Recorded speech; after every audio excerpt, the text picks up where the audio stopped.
आइए डालते हैं एक नजर आज की खास खबरों पर। सर्दी का सीजन समाप्त होने के साथ आलू और गोभी समेत सीजन की अन्य सब्जियों के दाम बढ़ने लगे हैं। वहीं परवल, खीरा, तोरई और भिंडी के दाम इतने ऊंचे हैं कि आम उपभोक्ताओं के बजट के बाहर है। सर्दी के सीजन में आलू, गोभी, मूली, बैंगन, पालक, मटर और टमाटर ही सस्ती सब्जियां थी जो आम उपभोक्ताओं की पहुंच में थी।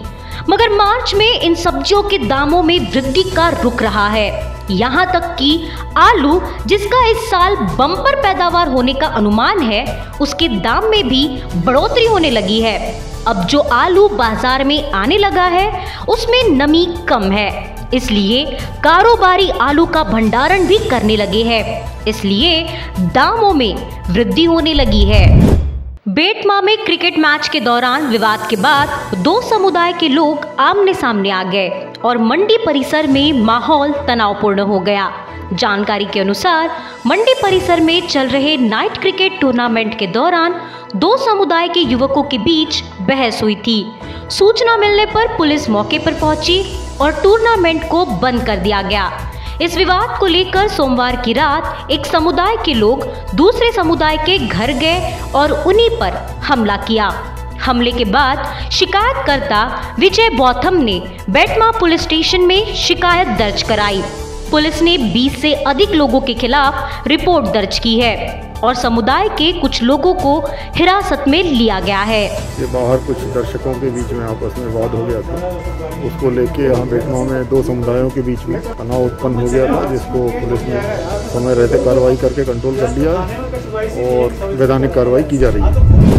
कोरोना नियम का उल्लंघन करने पर पुलगांव के एक मंगल कार्यालय में हो रहे विवाह समारंभ में उपस्थित मोहन नामदेव खड़ूस मारडा निवासी व निशिकांत अनिल देशमुख पर 10,000 रुपए दंड की कार्यवाही पुलगांव नगर पालिका के मुख्याधिकारी विजय देवड़ीकर के मार्गदर्शन में की गई है।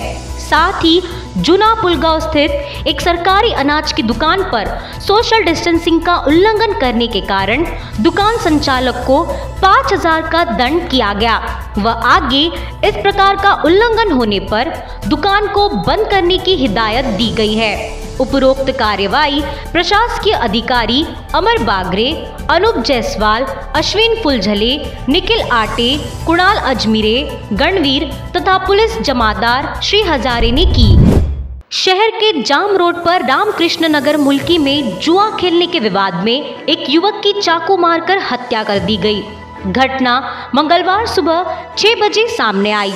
मृतक की पहचान प्रफुल्ल गणेश बड़े के रूप में हुई है।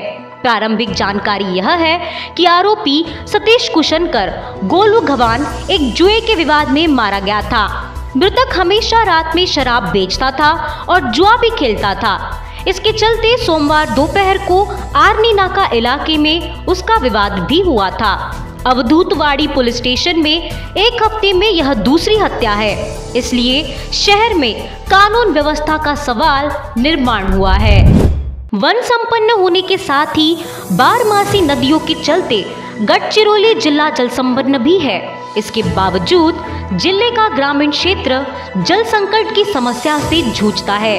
बीते कुछ वर्षों में किसान रब्बी व धूपकालीन मौसम की फसलों की ओर बढ़े हैं। ऐसे में अनेक किसानों ने अपने खेतों में सिंचाई कुएं तथा सिंचाई बोरवेल निर्माण किए हैं, जिसके चलते गांव में जल संकट की समस्या निर्माण हो रही है।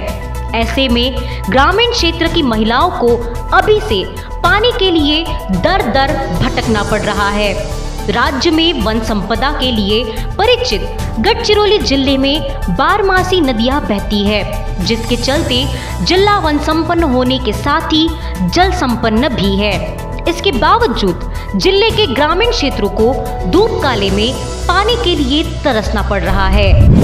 नागपुर में बढ़ते कोरोना संक्रमण पर अंकुश लगाने के लिए प्रशासन ने कल से 1 सप्ताह के लिए लॉकडाउन लगा दिया है। इस समय का लॉकडाउन कई मायनों में अलग है।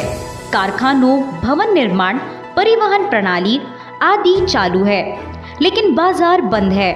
बंद के कारण कुछ व्यवसाय डूब रहे हैं और कुछ व्यवसाय चल रहे हैं। इसलिए मंगलवार को बंद के दूसरे दिन नागपुर में कहीं खुशी कहीं गम का माहौल देखने को मिला है। बंद के कारण कुछ व्यवसाय डूब रहे हैं और अन्य चल रहे हैं। इसलिए मंगलवार को बंद के दूसरे दिन नागपुर में खुशी और दुख का माहौल था। तमाम अपडेट्स में बने रहने के लिए देखते रहिए एजीपी न्यूज। हमारे चैनल को सब्सक्राइब करें और बेल आइकन दबाना ना भूलें।